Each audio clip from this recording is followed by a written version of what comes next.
Hello and happy holidays from Creative Writing Corner. I'm your host, author, and creative writing coach, Luke J. Morris, and do I have a story to tell you?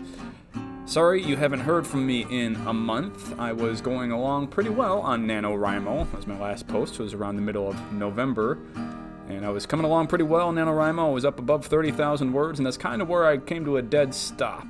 I've got lots of excuses. I ended up getting caught up with work. There was a lot of work demands on me. There always are at the end of November. And then there was family stuff, and then I got sick. The whole family got sick over Thanksgiving break. And then December has just been hell on water since we started it. So I'll tell you a little bit about December in a minute, but those are all really just excuses. I stopped off at about 34,000 words of my novel. I still have, quite a few left to write, and I am going to finish that novel because I'm really excited about it, but I've needed a break. So sometimes you need to take a break, and sometimes the break is just an excuse, and I'm not sure which one it is this time, but I am going to go back and try to finish that novel. And if you guys didn't finish NaNoWriMo, I encourage you to go back and try to finish your novels. If you did finish NaNoWriMo, congratulations. You've done something that I have still not accomplished myself, but it is on my list. I am going to somehow get those 50,000 words written in a month, one of these years coming up. Maybe not as long as I'm a teacher, because this job just takes a lot of time and energy. I still get my writing done, or at least some of my writing done, and I try to write as much as I can. And of course, I'm teaching writing every single day. It's my job. I teach creative writing and I teach English, the English language. So we get to delve into all of the different aspects of storytelling in here. So let me tell you a little bit more about this story. So after November came about, and after the illness and everything like that, it was last weekend, not this previous weekend, but the weekend before, December 8th, I would guess, would be the day that it happened. My wife and kids and I were all out Christmas shopping, as one does at this beautiful time of year where we never have snow down here in Arizona. But in prettier places, they have snow. And congratulations to you guys. Let it snow, let it snow, let it snow. I'm going to be drinking here because I'm still trying to get over illness. We came home from Christmas shopping at about 5 o'clock on a Sunday afternoon to discover that our home had been burglarized. My wife's and my bedroom window had been forced, and the people had gone in through that window and had torn through every bedroom, had torn out all our drawers, emptied out all my underwear, which was gross. They had upturned all our beds. They had stolen 4 laptop computers, a cell phone, a Bluetooth speaker, my son's backpack to carry all the stuff in, my daughter's shoes, her Air Jordan shoes, and so, yeah, all that stuff just disappeared. We had to have the cops come by, and for a little while we were afraid that there was somebody hiding out in the garage, so we had 5 cop cars on our street. They went through the whole house with a canine unit. That's always exciting when you have a angry barking dog in a house with 2 cats. I'm sure they just loved that. But anyway, no one else was in the house, and they got away with some other smaller stuff as well. But the computers and the Bluetooth speaker we had managed to recover. Somebody found them a couple days later, or actually the next day. An older gentleman happened to be driving by the street a couple miles away from our house, found my son's backpack with the computers and the Bluetooth speaker in it, which is a Christmas miracle. The problem is the Bluetooth speaker still works fine, but the computers were all damaged. All of their screens were shattered, so I had to get a new work computer. I'm going to have to load the stuff from my old home computer onto a new computer that I had stored away that they didn't get. My wife and daughter are both going to need to get new computers and transfer their old information on. Thank God we can still do that. And my other daughter's going to need a new cell phone eventually, and we're going to need new shoes, and like all this stuff. And of course, my homeowner's insurance deductible is about $2,000, which is probably what the cost of all this is going to come to, somewhere between $2,000 and $3,000, I imagine. So making a claim isn't even worth that much. But we don't exactly have an extra $2,000 floating around at Christmas time, being teachers and all. So that's my story of just one thing that happened to me this year. This was only the most recent in a long series of events that goes back to the beginning of 2019 of things that have just been compiling on each other. Just insane, ridiculous stuff. Stuff that just shouldn't happen to a single person. And it all brings me to now. I still have a novel to finish. I'm about 16,000 words shy of the 50K mark. But the first draft will probably lean more towards 60,000 words when I finally get it finished. And that's not to worry, though. After killing my darlings and everything, going through and chopping that down, revising it, it'll probably be back down to 50K. So it's a long novella or a short novel. But it should be a good new start to a new series. And I'm really excited about that. And I will let you guys know about that once I've got it getting closer toward the publishing date. But as of right now, I still have to finish it. So working on that. Beyond that, I have a wealth of new material to write about.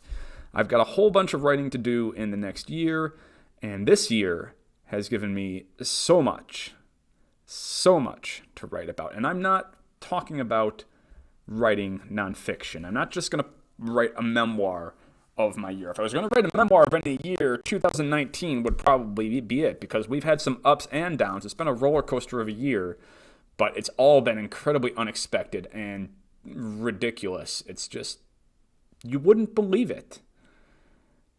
If I put it into a memoir, it might be entertaining, but it wouldn't be believable. And I hate to lean too hard into suspension of disbelief, especially when I'm writing nonfiction. Sadly, the only way the story of my year would sell is as a farcical slapstick comedy. It would make a great movie, like a Farrelly Brothers movie, or maybe Judd Apatow. That's pretty much where we are right now. Nobody would buy it, though, as a drama or a true life tale. So nobody would experience it the way we experienced this year, which it's funny from the outside, and it's funny to look back on. Maybe someday we'll look back on this and laugh. Well, I'm going to try laughing right now because it prevents me from crying or from smashing my head against the wall over and over and over and over again until I leave a me-shaped imprint in the drywall. Oh, boy, I'm rambling. I've got a lot to go through. Okay, so will I tell the whole tale of how, shortly after my grandfather passed away earlier this year, my wife and I drove out to LA only to find out we'd been cheated out of our hotel room and had to scramble on very little money to try to find a new hotel to stay at in LA, and lost $1,400 from that little experience. Or shortly after that trip, how my wife broke her foot right after we learned of a family pregnancy, and we had to prepare to become parental figures once more. Not exactly parents, but we are taking care of a baby again. We did not expect that. My wife also had a little run-in with pregnancy, which did not turn out the way we expected it, unfortunately, but all that stuff. I could start talking about that. Or I could talk about how I had a gun pulled on me on the street in the same week our house was robbed because someone mistook me for a prowler. Yeah, that happened just about a week and a half ago. I'm not even telling you everything. I'm telling you just a mere fraction of what's happened to us this year. Sounds like a hell of a year, right? But again, if I told that all the way through, you'd swear I was BSing. Nobody has that many weird things go so weirdly wrong for them in a single year. It doesn't happen. I can't think of another year. I've had bad years. I've even had worse years than 2019. But I can't think of another year that I've had that has been weirder and more crazy and just more stupid, ridiculous stuff happen to me than this year. And I'm well into several decades of my life now. Most of my students would probably place me at middle age, although I don't consider myself there quite yet. And of course, still sick. So yeah, we did go through all that. And the year's not over yet, although it can't end soon enough for me and my wife and my family and all of us. We are ready for 2020. But here's a silver lining to the long gray cloud of 2019. I now have a ton of new stuff to write about. I will not be facing writer's block. If I do, make sure you guys get on me because I have no excuse. I'm not going to tell the whole tale of the year. Again, it's ridiculous. I enjoy writing creative nonfiction. I enjoy telling little stories about my own life. But my patience for memoir tends to run thin after a little while. I'm never going to likely write a whole novel-length autobiography. It's hard enough for me to write a whole novel.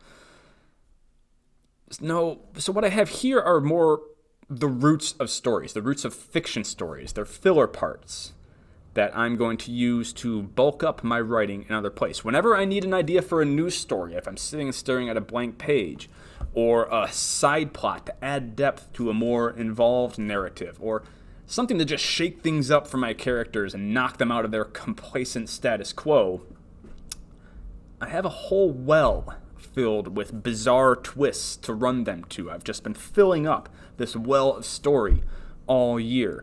Neil Gaiman calls this a compost heap of ideas for inspiration. Well, I didn't even have to build this compost heap. It just dumped its compost all over me. And now all I do is pick and choose which things I'm going to insert.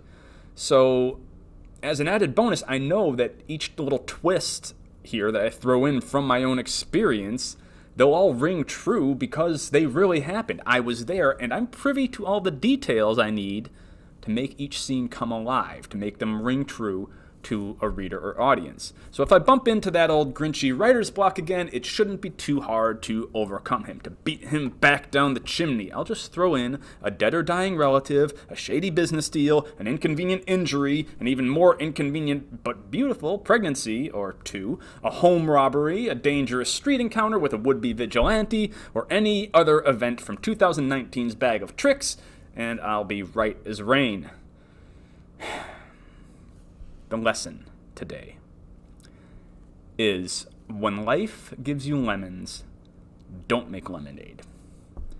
Write a story in which those lemons grow into beautiful, sentient citrus trees that'll guard your door until the end of time.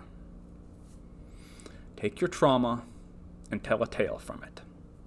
Let the bad things that happen in life pay you back by giving you fodder for your future stories. Because sometimes the only thing you can do when the horrible happens is to share it with the world. Then someone else might learn from your experience, or at least be entertained by it. And you have that to console you. And maybe, just maybe, somebody will pay you for your story. You get paid for your pain. It's the best part of being a writer. So your homework tonight is think of something unexpected that's happened to you in the last year. Anything unexpected. It doesn't have to be as dramatic as all I went through. It could be more. I mean, there are people who have had worse years. I told you, I've had worse years. I've lost people who were closer to me in age, closer to me in geography. I loved my grandfather, but he was 94, so it wasn't entirely unexpected. It was actually the least unexpected thing this year.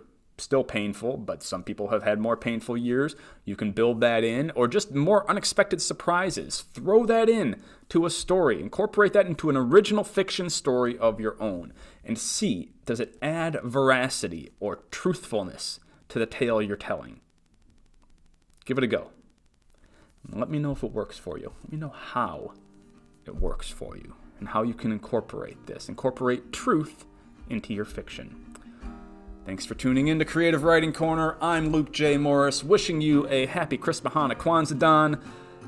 Whatever you celebrate, make it the merriest of happy holiday seasons. I hope it goes a little better than mine has so far. Peace on earth, my friend. I will talk to you possibly before the new year. If not, see you in 2020.